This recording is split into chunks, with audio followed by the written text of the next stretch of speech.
Hello, welcome back to another week of the Game Dev Show. Kaylee Hurst here with Luke Greenaway. Hey Kaylee, how you doing? Hey Luke. Luke looking fresh-faced. What did you say? Looking well. Luke looking well with a nicely trimmed beard, looking like a very tidy boy. I look like 12, but yeah. No, you were a sloppy boy last week and now you're a tidy boy. I'd rather be a sloppy boy though. I'm quite a scruffy person. You always look well. You're very lucky. I'm a sloppy boy too. I think we should just embrace being sloppy boys. Yeah. Yeah, it'd be funny if you came on next week and you had a beard. Honestly,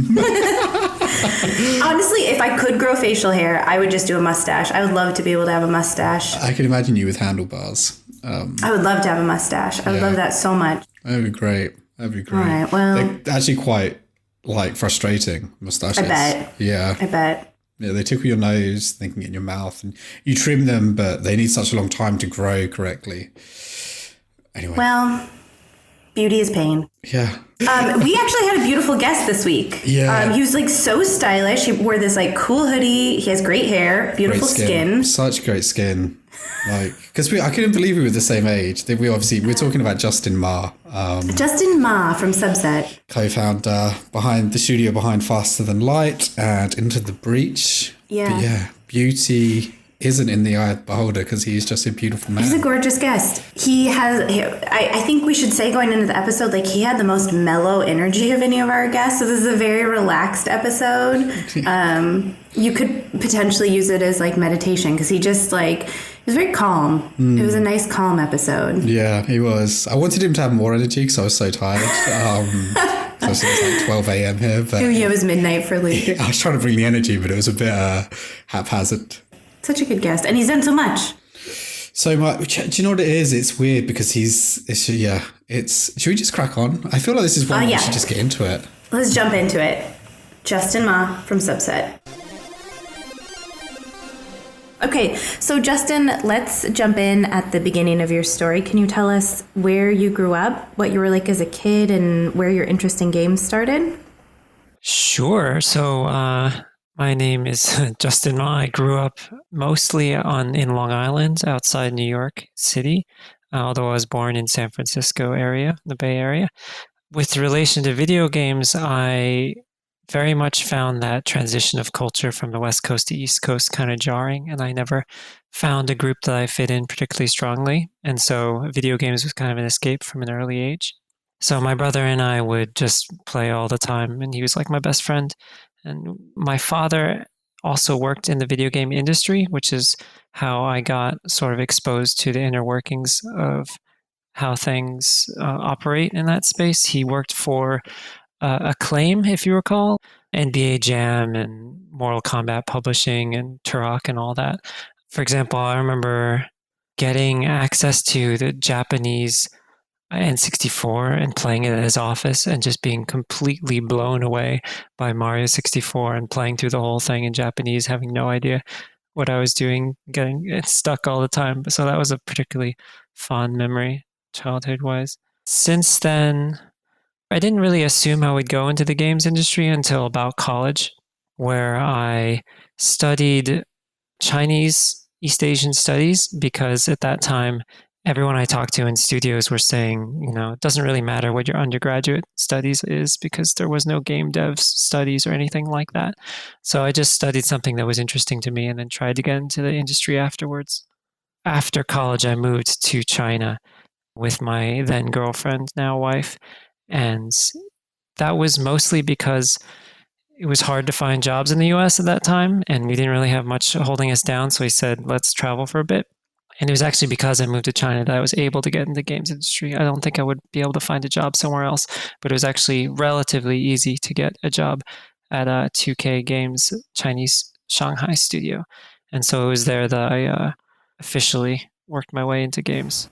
That's great. Maybe I misresearched. I thought you also had a degree in studio art? Minor. Okay. Yeah, I took art consistently throughout that time, but I didn't do enough to do a dual major or anything like that. What was your art medium prior to joining the games industry?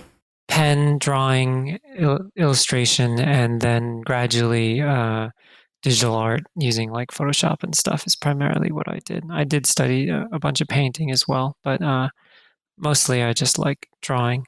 Yeah. Do you still pen and paper draw? Like not at all. Yeah. It's really hard to find creative energy to just do something for myself these days. It is. It really is. Yeah. And even art for games. Way back, I thought I would go into the games industry through art, like being an artist, because I didn't know what I was good at. But even that now, it's a means to an end to me. I don't actually enjoy doing the art of our games so much. I just do it because I'm the only one of the small group who can, and I'm okay at it. You got to feel that role. That's the team player, you know. You're the guy who steps up and he's like, you know, I'm going to do this because I'm the only one who can. The team needs me. And you do a great job as well, though. Like, you know, beautiful. I know we're going to talk about Subset in a bit, but their games, your games, have got a very, you know, like Advance Wars and the Game Boy Advance. I know sure. it reminds me of that, like, you know, this pixel art. But like bringing it back a little bit, you know, like your first role was as a junior game designer for 2K. And that's like an incredible position to go in like straight away into the industry. Like, how did that happen? And due to the level of interest in the games industry now compared to back then, do you think it's possible to still get into that sort of role straight away? So actually, the first role I had wasn't in the game design team. It was a sort of weird multi-unnamed role. So when I applied for 2K originally, I was, uncertain. And I was like, I can do some art stuff. I can do some 3D art. I can do level design. I can do game design. What do you need me for? And that is not what they wanted to hear. They wanted to hear, especially in China, they hire specifically for a single role. What are you? I'm a icon artist, So being a jack of all trades is not something in my favor until they had a need of someone to make the BioShock 2 maps because they had the 3D file from the game engine, like what is the actual map, and then they needed someone to make something in Flash that would be the final like game map, and they didn't have anyone who knew how to use multiple tools. And so because I showed an interest in being able to do that, they were like, can you make a pipeline for how to go from here to here? And so that involved 3D engine, the game engine, Photoshop, Flash itself. And so I ended up doing all that by myself largely. And then the game design lead of the studio, I guess, took an interest in me in the way I talked about things in meetings and stuff, and took me under his wing to join the game design team. And there I guess my strength more is in like really wide brain thinking design, like coming up with weird ideas, and not here's a spreadsheet, figure out the best way to do this systems. And so I got put on largely making a whole bunch of weird prototypes for things. Like that studio at the time wanted to make their own IP. So they were pitching to the greater heads at 2K for like an in-studio pitch. And so I was doing that for a while as well. In terms of how to get into the games industry now, I honestly do not know. I had such a bizarre, lucky, and privileged means to get into the industry. And I also haven't worked in a AAA studio in 10 years. I don't know how their hiring practices would work now. And it does seem incredibly more competitive for entry level stuff, especially now that there is such an interest and there are so many degrees that one can get that are focused on the individual topics, like 3D level design, get a degree in that. I couldn't say. My gut feeling, though, is that there still is a lot of like hiring based on feeling in the industry in terms of like a kid who comes up with a really good portfolio would have just like this is something I made for fun that's really impressive would be just as likely to be hired as someone who has like a more professional looking portfolio as well. So I would imagine just putting effort into making stuff especially for something like game design, it would be like a really high priority still. I love that though, that I suppose that's where it comes back to the creativity, obviously being in a creative industry. Same with music, right? Like you have these people and they could have a degree and they could be like trained and go to drama school and I was going to say singing school, but I don't think that's a thing, but you know, but it's at the end of the day, you can have someone who comes along. It's just like, look, I've written my own album, like, and they sing and they're incredible. And you're like, it's that talent. I suppose that's what makes our industry so interesting. But also what I hear you saying is, take the initiative to make a thing. And I think we've heard that from other guests too. Like, just build the thing. It doesn't have to be good. It just shows that you can have an idea, you can put passion behind it, and you can follow through and get it done. Even if it's not perfect, showing that enthusiasm and that follow through is important. Yeah, I think that sort of enthusiasm, and it's very easy to see in something like an interview, someone who has, not that you have to be overly enthusiastic or anything like that, but just also being able to show something that you've made, even if it's complete garbage, showing that you've finished something is like a way bigger sign than saying, here's a perfectly polished thing. Because people who are hiring, like for me, example, I would much greater value someone who can show that they can follow through on something than someone who has a great idea. Because usually people don't hire, especially new people, to specifically be brilliant at something. What they're hiring someone is someone who can grow into the position that they need them to be, someone who has the wherewithal and capacity for growth. Yeah, you're right. It's someone who is a doer, and you show you're a doer by doing the thing, but then also someone who has the capacity to think those big thoughts. I think that's great advice. Well, Justin, can you tell us about founding Subset? How did that come about? Yeah, so my partner, Matthew Davis, he also worked at 2K Games with me, and we had worked on the same team for the Topspin 4 Wii project. And so we were working together pretty consistently for a few months. And beyond that, we gradually became friends with out-of-work activities, going to beer quiz events and playing a lot of board games and stuff like that. We gradually became pretty good friends at that time. But around that time, both of us were kind of sick of being in China, and the studio we were in wasn't perfectly ideal for us. And so we were both planning to leave China and go do something else. But because the cost of living in China was so cheap, I think my wife and I lived off like $10,000 for a year, like super cheap at that time. And we decided to be like, all right, let's just spend a year and make a whole bunch of weird things together, just for the sake of having some fun and making prototypes. And so, long story short, we ended up starting working on FTL at that time. And it was just a silly little project, a side project that we weren't really planning to go anywhere. It was just going to be a couple-month thing before we moved on to another idea. But we, for some reason, just for fun, set a personal goal, a milestone of putting it for a competition in GDC, Game Developers Conference, China.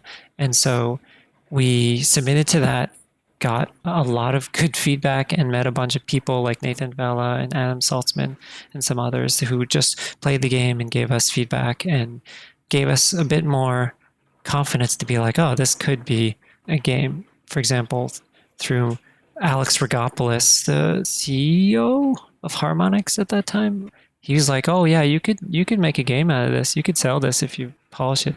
And I think that gave us a ton of confidence to be like, or me at least, to like, okay, let's push harder on this. Then we decided to officially release it, I guess, over time. And so we did a Kickstarter.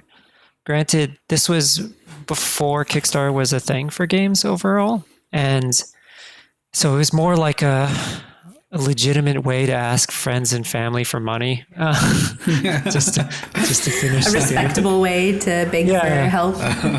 My inspiration was actually a friend who got funding for his farm, his first organic farm, through Kickstarter, and it's like, oh, you could use that to like sort of rally your friends behind something and make you feel legit and get some money.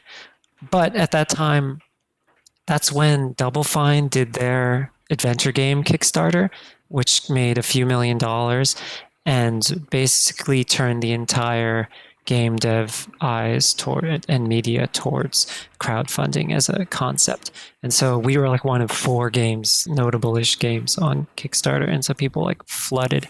So that was basically the point that we decided to make a company. So that's how Subset got formed, was a necessity for, crap, we have to We're getting money. We have to make it legitimate. now. Yeah, there's people who have expectations. Oh, that's cool. And we need to follow through on the promises that we accidentally made. Stuff like that. And now that was almost a decade ago, yeah? Yeah, almost. That was 9 years ago or so. Maybe 10 years ago. It's been a while. I think you're coming up on a decade, which is incredible.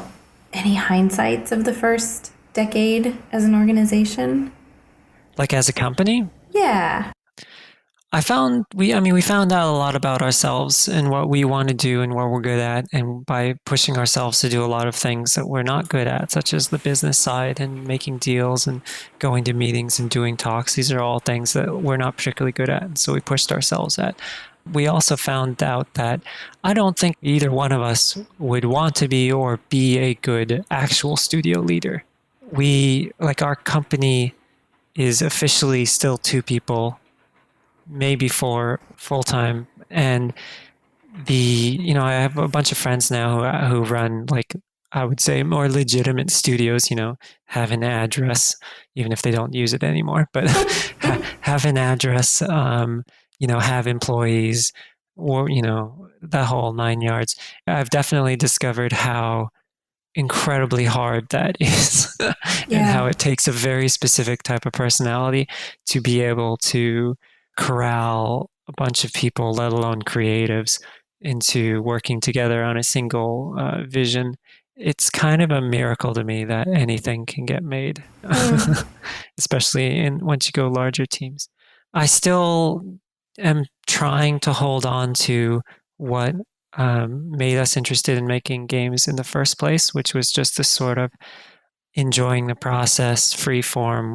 We're making games because we want to make something, not because we want to make, a product or whatever. We just want to explore things and we want to have fun in that process. And so I think it's been very challenging to maintain that mindset that we had when making FTL, when half your time is spent, managing company stuff and reading agreements and such. And so that's one thing that if I'm looking back, I can reflect on a bit is that gradual shift from kids, I guess, having fun to more proper business, and how uncomfortable it all feels sometimes.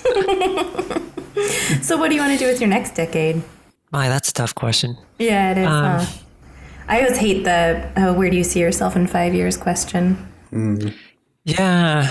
I mean, we're definitely just feel our way forward and not set goalposts in the distance and aim for them type. That sort of permeates how we do absolutely everything from game design to generally living our lives, I think. For example, right now I'm living in Japan basically full time, a full move to Japan, whereas previously that wasn't necessarily a long-term goal I had. But just due to the way that the life rolled around, that this is where we end up. And I'm happy for it for sure. But so I think in the long term, I hope to keep continuing making games. I hope I can make smaller games and release them more consistently. That's something that's eluded me. Into the Breach, for example, was 4 years. And even that was now 2 years ago. It's very hard to release small games over and over again. I look at what someone like Zachtronics does. They make a game every 6 months. I just do not understand how they do it. It's incredible. But I would like to move in that direction, have more smaller things under my belt rather than one more big game in 10 years or something, That's a good goal. I think you can do it. Hopefully. Yeah. It's working what you're doing now, isn't it? Yeah. Right? Look at FTL, Into the Breach. God, incredible titles, critically acclaimed. At what point with FTL did you realize that you're geez, this is actually going to be huge? And how did you react to that? How did your friends and family react to that? there wasn't one clear point. It was like a consecutive goalpost shifting feeling of like I said, the first time I thought, oh, we could actually make a game out of this versus just a silly prototype. That was a big shift. The Kickstarter, that was actually a huge emotional trial for us, especially Matt. He did not take well to having 10,000 beta testers that we had to satisfy. And also, the money felt way, way more like a burden than some sort of freeing thing because we didn't have the means to just suddenly expand the studio and like hire a bunch of people. That wasn't something we could do. And then now you have this expectation to use that money for the development, even though it's like we didn't even ask for that much, that sort of thing. That whole shift to those 10,000 backers or so, if I recall, that was crazy. That was like, I can't imagine, I would have never imagined it be this big. And then the release being like 1 million people in, I don't know, a few months, can't remember.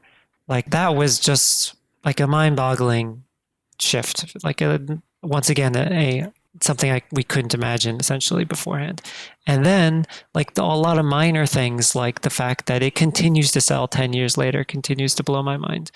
I remember the first time like at GDC when I met someone at like Blizzard and they were like, oh man, FTL just like shut our studio down, our team down for like a few weeks. Everyone was just playing it nonstop. Like that blew my mind because like the numbers thing, X thousand, X million people, that is just an abstract number. I can't really wrap my head around. What does it mean to have 10,000 people play your game? I try and picture 10,000 households where someone has played it. Like it's just too hard for me to perceive. But something like people who make things that I like being inspired by the thing that I made is way more of a like emotionally accessible, I don't know, statistic.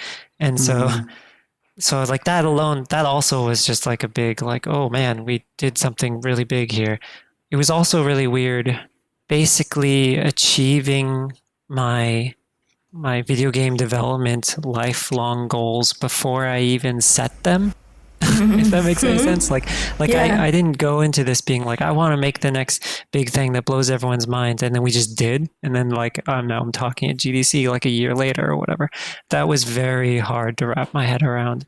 Because, I mean, eventually I made peace with it, but it's like, oh, we just basically stepped out of the gate of making games and we probably made something that's most definitely going to be our most popular thing we've ever made in our whole lives. Like that's kind of a weird thing for a 27-year-old or whatever to be like. Well, you did pretty well. You went into the Breach, right? Which was just as popular critically. Like, it's mad. If you look at like, often my friends and I, if we want to play an RTS and we want to play something new, we might be like top 10 RTS, right? Top 10 strategy games. And Into the Breach is so often like top 5. And it's so weird to see it because it's next to it, alongside it, all these huge AAA. You've got like StarCraft, Total War series, Command & Conquer, etc. And then you got Into the Breach and it just offers, it's almost like a Rubik's Cube, like it offers something entirely different within that field. And did it feel weird that you did it twice, I guess? And do you think, it's a bit of a double barrel question, but do you also think that, FTL, if it launched now, given the wave of indie games that are out now, do you think it would have had the same success? And this is a triple barrel question. What do you put that success down to? Into the Breach, yeah, I mean, that was very validating to be like, oh, there is something behind our approach to design that might be more valuable than just stumbling on something accidentally that struck a chord with people. Because that's what FTL kind of felt like. It's just, we really struck a chord. Whereas Into the Breach felt like, oh, okay, I guess we can design well. I mean, Into the Breach, like, that's a whole long talk about how we got to that design. It was a bit of a torture to get to that level of perfection. And I'm not saying perfection in design, meaning like we just want it to be the smallest, most like consistent gameplay possible, this tiny, tiny thing, and then do that the best possible. That was so hard. That was so hard to do. but that's a whole other thing. With FTL and nowadays, like that's something I ponder. From the popularity of FTL and seeing what happens to other games that get popular, I really thought there would be more. I thought there would be a game that comes in that just does it better. The mechanics better, the balance better, the sense of exploration better. And a lot of the games that seem to be heavily inspired by FTL don't really pin down on the thing that I thought was most compelling about it. There's very few that are focused on crew manipulation and power manipulation. Everyone's hung up on the story events and the galaxy exploring and the combat. And I don't even think that's what's interesting about FTL. I think that what's interesting about it is the sort of micro stories that get made by being overly in control of a bunch of systems, maybe to a greater degree than necessary, such as letting your crew die by forgetting to turn on oxygen or whatever. I don't see a lot of games doing that. So maybe it would still be relatively popular now. I do think the standard for polish might be a bit higher now, but maybe not. I mean, there's still games that are wonderfully janky that get a lot of positive reaction for people. I have no idea. I would assume that because there still isn't other games that scratch that particular Picard, Starship Commander scratch or itch that people have, that it would do relatively well. Do I think I could make it now? I would not be able to make that game now, I think. I love the description, wonderfully janky. I think I'm going to take that for my dating profile. Wonderfully janky. It's beautiful. Charming. Yeah, I aspire to be wonderfully janky. That's great. There's just something very, very pleasant about a good janky game. Yeah, or a janky person. I wonder, you gave this postmortem at GDC on FTL a few years ago that I watched, and the concept of it was designing without a pitch. And I actually wonder if part of the magic that you achieved is because you just let this creative process unfold instead of planning it out and putting a bunch of SOPs and benchmarks in place. I wonder if that's what made the magic. I would think so. I assume so. I mean, the way for example, even with Into the Breach, I don't think that game design could have been made by a larger company just because it was so much trial and error to figure out what would work. And I don't think, maybe there'd be someone out there, but I don't think anyone could just straight up make these sort of decisions without the trial and error. Like someone said, a good game designer makes, compared to a bad new game designer, is 10 times better. That means they're right 10% of the time instead of 1%, that's how it feels. It feels like even now, every idea that I have when I actually implement it is bad. And that's just an assumption. Everything we come up with doesn't work. And the only way to make it work is through iteration and through making some nonsense, putting it out there and say, okay, what about this is interesting? What about this is kind of compelling? Yeah, with FTL, we started from basically like an emotion that we wanted to give people. We wanted to give people a feeling of, did you ever watch the second Battlestar Galactica series? There's an episode pretty early on where it's been years now, but they were losing food and they had to cut off a section of their ship because it was breaching and they had to let people die and just cut that off from the oxygen, bar them behind there. I wanted to give that feeling of making that decision. Matt, this was his goal early on. It was how do you make people have that decision in its entirety, meaning you have to make it on your own, you have to deal with the consequences, and you have to have the ability to come up with a solution that might solve a problem in a creative way that might be very painful for you. And so all those things were the goal that we were trying to have while making the game. And so then the goal is, how do you make a game that gives those feelings? How do you create systems that will let the player have that sort of experience? So it's this sort of bottom up type of design. That's why there's permadeath in the game, is because we want you to make decisions. And if you can just reload, then those decisions have no weight. So you have to live with those decisions. So that's why it's permadeath or whatever. But that process, since it's so fluid, it could have ended up with any number of games. We were maybe going to go the route of no combat whatsoever, and it's just a straight up, you have to manage morale and food and like a long journey type of game, kind of more like Out There, I guess. It could have, if you remember that game, it could have gone in that direction very clearly. It's just that Matt made a prototype, the most easiest thing to make for him. And it was like a bunch of squares. You're moving circles on the squares as your crew members, and asteroids just kept hitting the ship, and you had to choose where your shields are.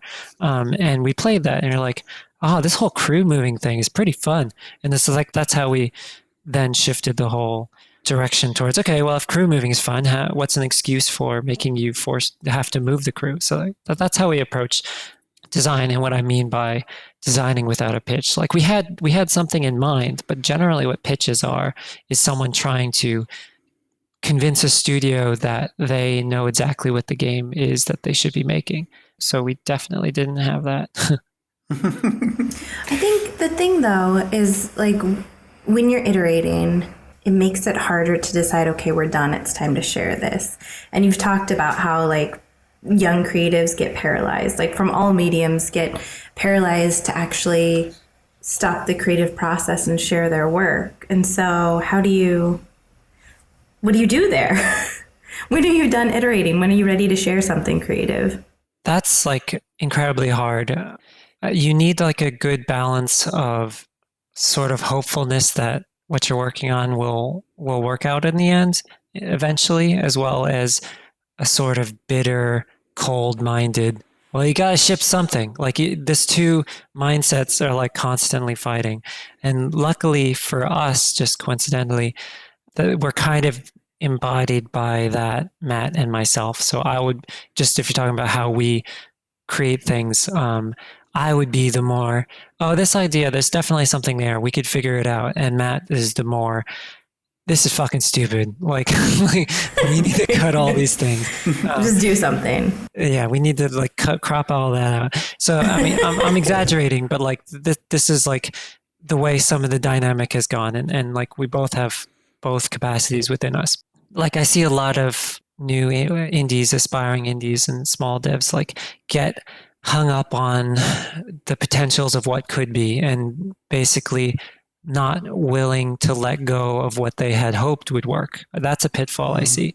We are very good at just abandoning ideas that don't work. But for a lot of people, that seems to be very hard for them. For others, it is that being able to make the call about whether or not something is worth pursuing. That's something that like, the only thing that I can see like a practical thing that would help people is the launch, basically our limited 2 years or 3 years or so experience in AAA was invaluable for basically understanding what it takes to actually ship something.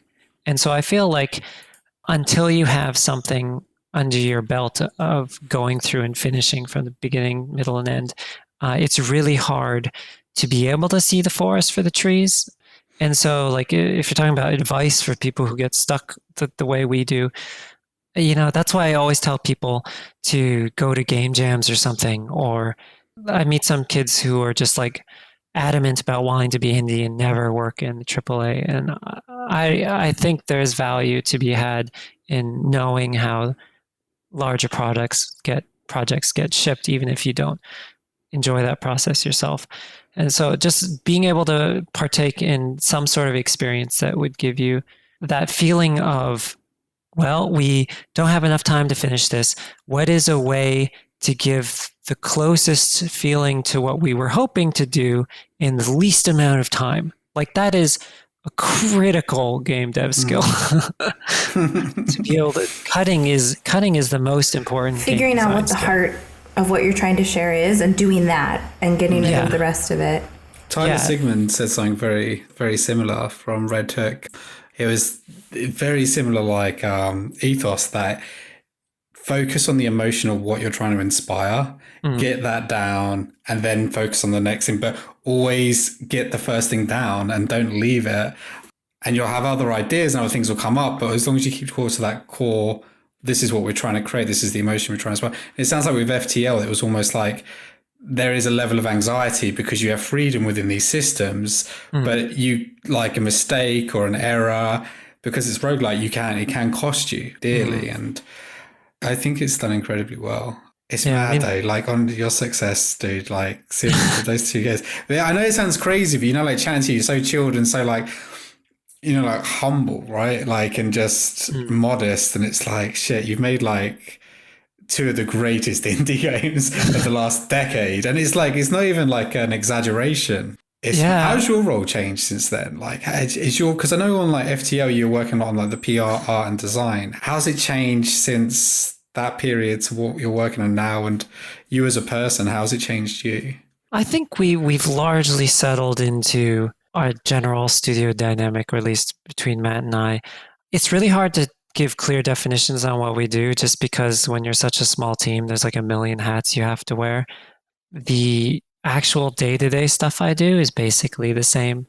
I do a bit more direct coding and stuff in Into the Breach, and now because, scripting, I should say, not coding, because Matt built out tools to put some of the game mechanics into Lua so I can mess with it myself real time. Like with Into the Breach, all the weapons and stuff could be made outside of the game's code base. So I can do a bit more on my own. But by and large, we have the core positions that we have just because we try and work with our strengths. And I can code, like actually make a game in Game Maker, for example. But I could not keep up with what Matt and Mauro has been working. I would be just dead weight, so I don't even touch it. But in terms of like that whole process of learning our strengths and stuff, I was a bit more hopeful, especially with Into the Breach, in being able to like leverage the fact that we have funds now, that we can bring people on and like take a bit of the weight off me for like art and stuff. We had Paulina do all the portraits and some other stuff too, which was a huge help. But like I found I guess the whole process of these 10 years have taught me about more what I can't do than what I can do. And I've discovered I am not good at leading, at giving people the vision that we have, giving people common thing to work towards, and getting the most out of people. I mean, maybe it would be different if we were in the same room together, but that's not something that I'm clearly not good at. Well, it's not something you're drawn to, it sounds like. Yeah, I'm a bit asocial, and the working style that we have of essentially playing telephone, we'll just update each other on what's going on and discuss when need be. We don't do video chat like ever. I think not once. We just talk on Slack. Matt and I, while working on Into the Breach, because he was in the UK and I was in Seattle, we saw each other maybe twice over 4 years. Wow. Even when we were living in the same city, we'd see each other maybe once a month or so. We just kind of work from individual caves, and it's maybe not healthy, and it's definitely not easy to bring other people into the way that we work, because I think it's just a terrible way that we work, and it would make most people go mad, but it's what we've settled in, and it works, I guess, even if it's not ideal. It's just we've settled into habits about what our roles are, and not because it's smart or a good approach, but just simply because it works fine. With your next project, are you under additional pressure because of the success of FTL and Into the Breach, and has that affected your approach to design? Yeah, I mean, Into the Breach was the bigger like sophomore syndrome. Crap, we have all this expectation. We don't know if we could ever make a game that's as good as that. And so that was like really hard to get through, and we were kind of paralyzed for a year or two and not really making progress on anything.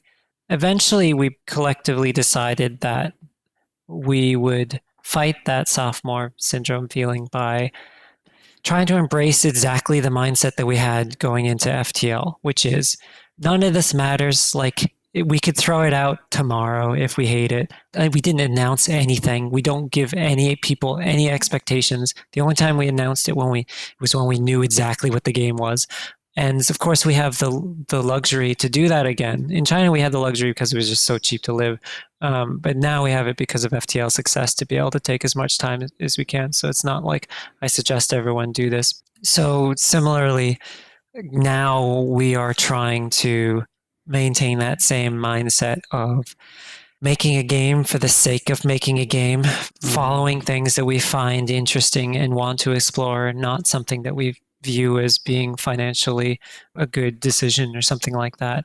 I was considering the possibility of sort of diffusing some of the expectation on us by releasing not so incredible small things for a while.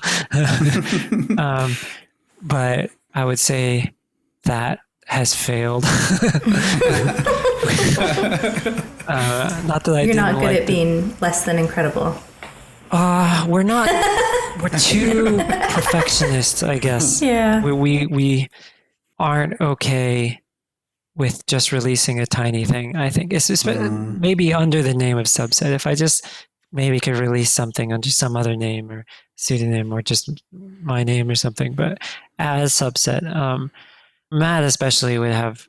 Yeah, he's very much a perfectionist. I mean, we both are, but the quality of the thing that he releases has to be of a certain bar, especially like code wise and ability to run safely wise and stuff. And so like putting out, as much as I love little janky things, it seems not possible for us to release something in that state as much as I want to.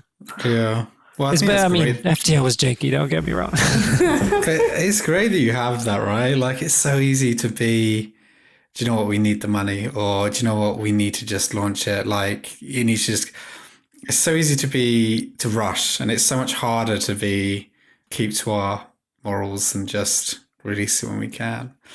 I mean, it's not something I would put on everyone because, like, for example, there's pretty heavy downsides. We're talking about how do you feel confident about something and how do you pull the trigger on following through on it or not. Like I alluded to, Into the Breach, like it was about 2.5 years before we decided on what the actual game would be and thought it was actually a good thing to pursue and finish a game.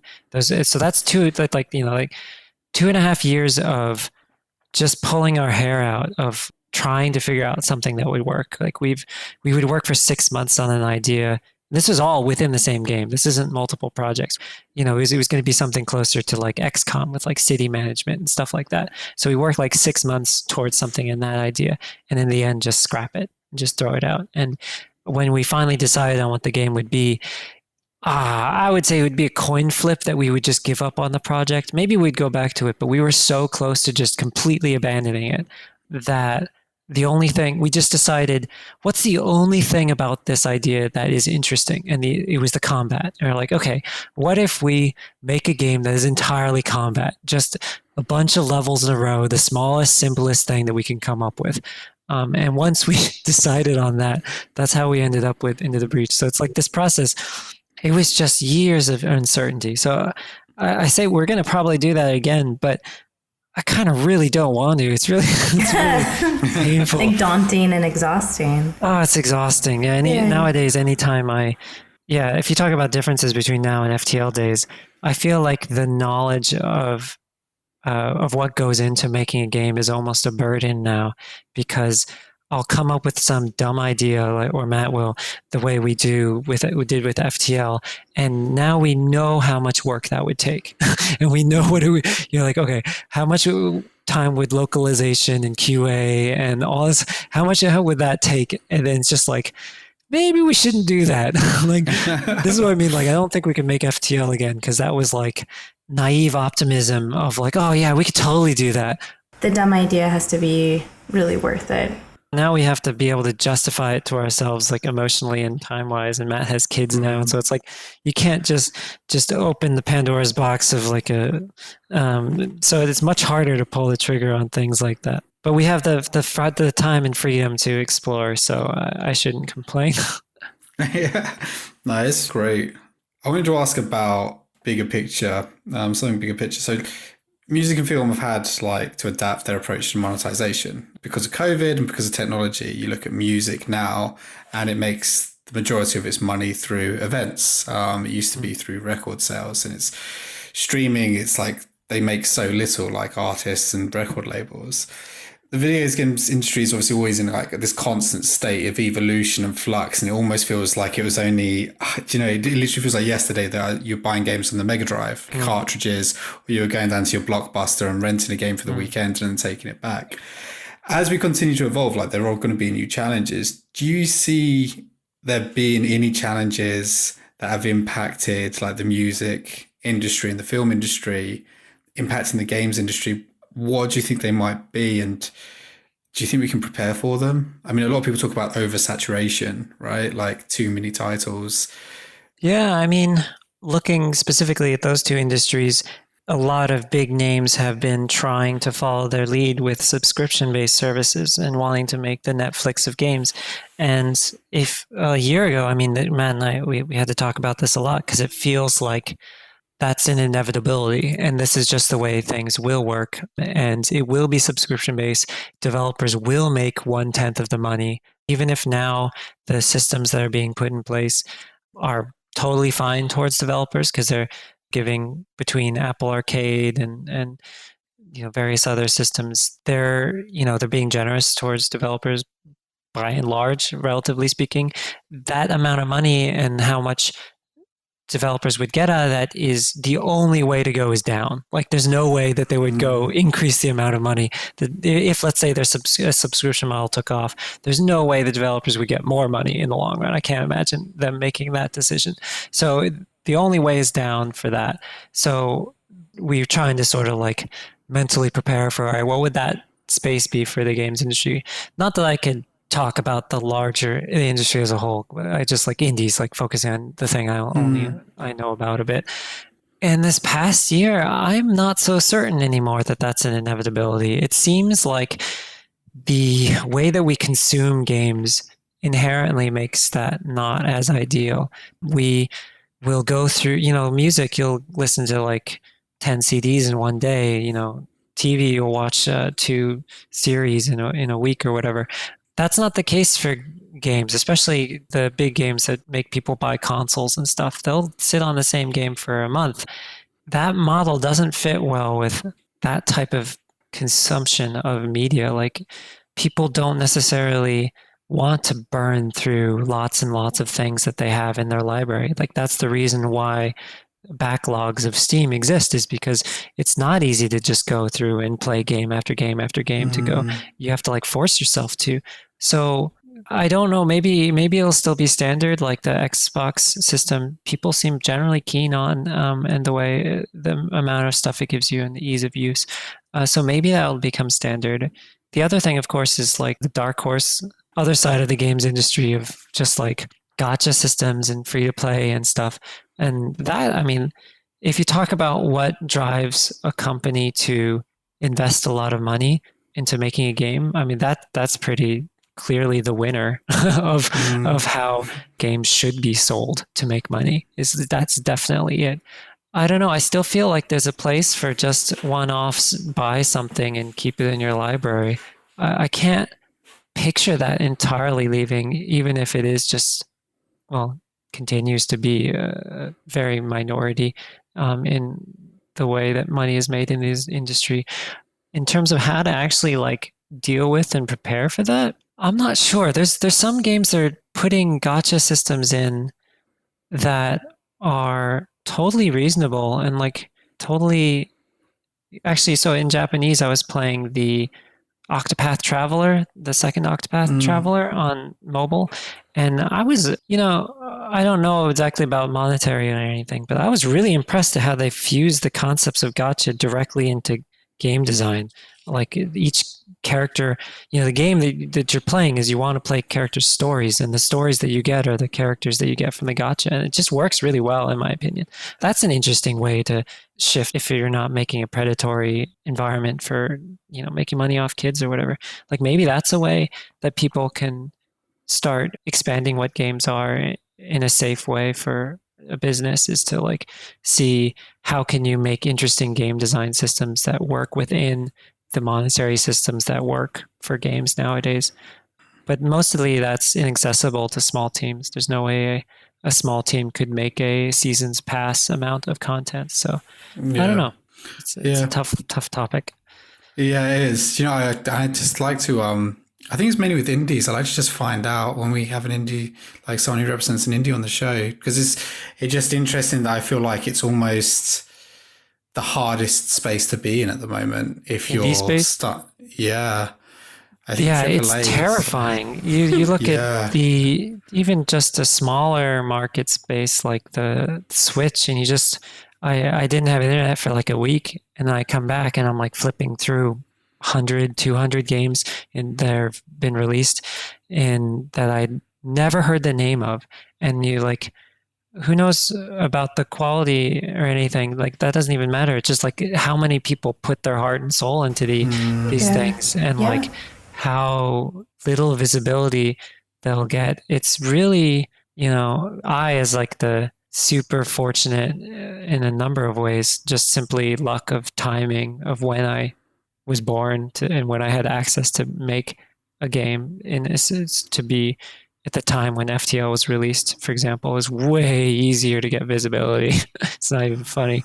Yeah, I don't know, I can't see a way forward with indie apocalypse and not just having to be something people make without the expectation of earning any money. Like it just becomes, like passion projects for a small game developer. I don't see, other than large companies who make excessive amounts of money, basically treating it like art residencies, I guess. You're funding cool. Like that's an what Apple interesting idea. Arcade was trying to do, right? Yeah. Tencent honestly is doing that to a degree, maybe with a different motivation, but throwing money around everywhere, basically funding tons of weird small things in the China space, which is really cool to see, and internationally, which is cool to see. But like maybe that's a way to shift, but that's a bit too philanthropic for most highly profitable studios, perhaps. it's tough. Like I think that's the thing. Quite a few AAA publishers have started, like, even EA have like Origin, like their Origin titles, for example. Square Enix have their own like indie investment. But true. it's just, I look at Steam, for example. I play most of my games on PC, and I look at Steam, and it's like you're looking like thousands and thousands of games go on there every year. Yeah. And I always think to myself, in the year, like, how many games does the average gamer play? So they play, I don't know what it is. Maybe it's 20, maybe it's like 30, 40. If you look at average gamer, I think it's 2 or something like that. Really? Like if you talk about like that, like what is the average person who spends money on games? It's like the median Steam account or something has like 5 games or something, like Jesus, the vast majority just have 2 games. They play Dota or they play like something like so when I talk about marketing to games industry, I'm like 40% is just free to play people like housewives playing Candy Crush. That's like a good portion of the industry, and then there's a smaller portion that involves like AAA stuff, and then there's an even smaller portion that involves people who would even look at an indie game is maybe like 1% of the, it's like fractions of fractions of thing. That's the space we get to play in. It's really hard to talk about the games industry as a whole, but then you have things that like that might just be unknown breaking into the greater space, Among Us or Fall Guys even, or Fortnite, if you want to go big picture. Like these are things that they don't necessarily have to bleed out everywhere into the whole greater space, but it does. And so that gives people the image that it is accessible for an indie to make something that reaches. That's so 1 in a million, like or more.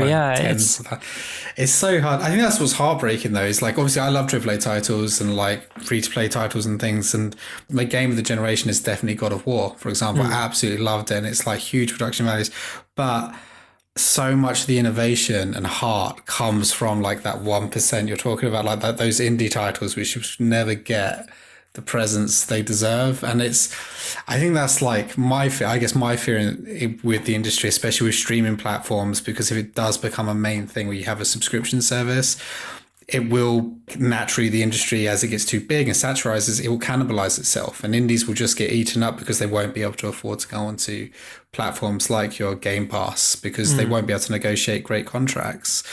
I mean, I do think that the concept of someone being creative and making an interesting game, like in the indie space, what we're talking about, that is impossible to go away, because the tools for making games just keep getting easier. The knowledge that's accessible to people about how to make games is just getting wider and easier to access.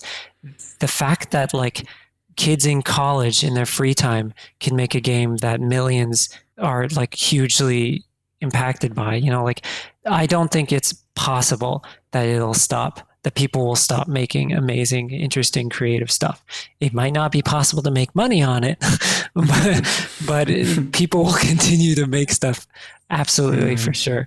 Well, as long as there are those opportunities for a small game to take off and make a ton of money, then there will be the investors trying to find the next golden apple, even in a subscription-based environment. I don't think it's possible to get rid of indies as a concept, because it's just like saying, people won't make music if you can't make money. People are always going to make music. It's in us. It's in what it means to be human. I think it's in what it means to be human to want to make and play games. So, but yeah, industry-wise, who the hell knows? I like that sentiment. It's part of us as humans to want to make games. Yeah. Justin, thank you for being an amazing guest. This is a nice conversation. From a personal standpoint, with the whole Corona situation being a year or so, plus I interact with literally no one, especially game devs at conferences, it's kind of refreshing to actually talk about these things with words again with people. It is. I appreciate. Oh, thanks for being a part of it. Every time we record an episode, both Luke and I afterwards are like, God, that just made my day. And the same is true today. It made my day to chat with you. Yeah, so much insight. Yeah. Pleasure.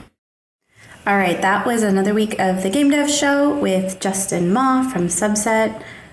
Luke, how'd you find it? Yeah, he's just such a humble, nice guy, so polite, so like when you guys were talking about his like creative process and things like this, I just find it's so nice to hear that it's like he's such a small team. They focus on developing the game. He knows what his strengths are. He knows what his team's strengths are, and he's like, I'm going to stay in this because this is where I can contribute the most. And yeah, it was great. It's just really good. What about you? Well, I mean, he is coming up on a decade after starting this company, which, as he talks about, like he started when he was really young, and if he were redoing it today, it just wouldn't be possible because of how the industry has changed and because, the needs and expectations he has in his life, that it wouldn't be possible to do the same thing today. And so kind of, I think, just the retrospective of what does it look like a decade later was really interesting with Justin. Yeah, totally. He's a thoughtful guest.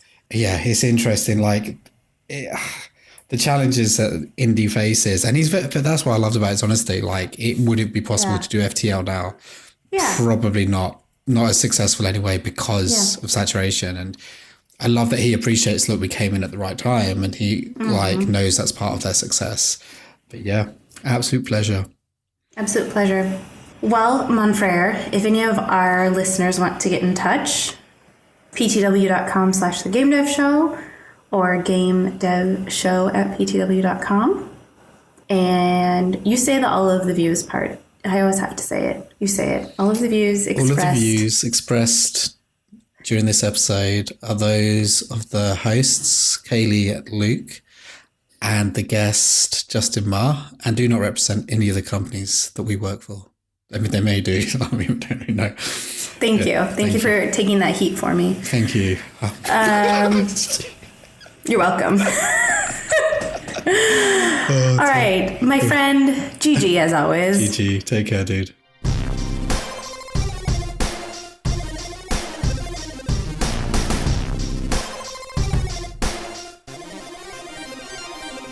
Game over.